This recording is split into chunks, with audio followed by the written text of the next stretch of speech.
Hi, it's October 31st, and welcome to the Travelex Weekly Outlook. The U.S. currency is off to a decent start to the week.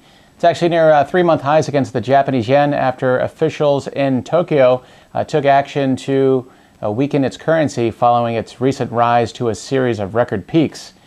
The U.S. dollar also got a jump start against the single currency as well. We had seen the U.S. dollar really underperform in the latest week, or in the previous week, after markets had really cheered the latest attempt by Europe to get ahead of the debt crisis. But nonetheless, the dollar is back on top. We have seen a concern surface once again about Europe's debt crisis. I think investors have now had time to really pore over some of the initial reports on the EU's plan to boost its bailout fund, give it greater powers to tackle the debt crisis.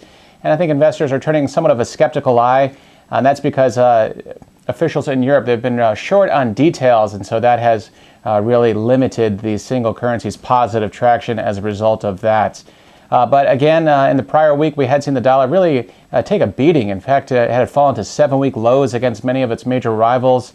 This was again as investors had embraced Europe's latest attempt to get ahead of the debt crisis. And then we had some positive U.S. data, and that really helped to add fuel to the rally that we had seen last week in those risky assets. So that is something that is likely to restrain the dollar's upside, perhaps in the coming, or at least over the near term, keep the dollar somewhat on its back foot.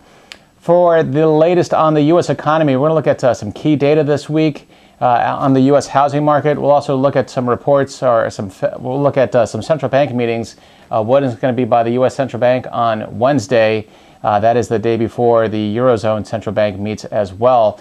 There is talk that maybe, given concerns about slowing growth, not only in the U.S., but on the other side of the Atlantic too, that these central banks could take steps in a dovish direction.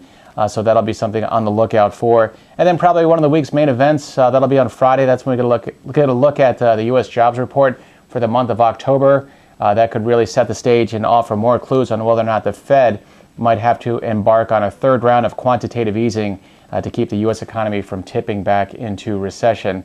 That's a quick look at what's driving the dollar. For more information on the buck, feel free to check us out online.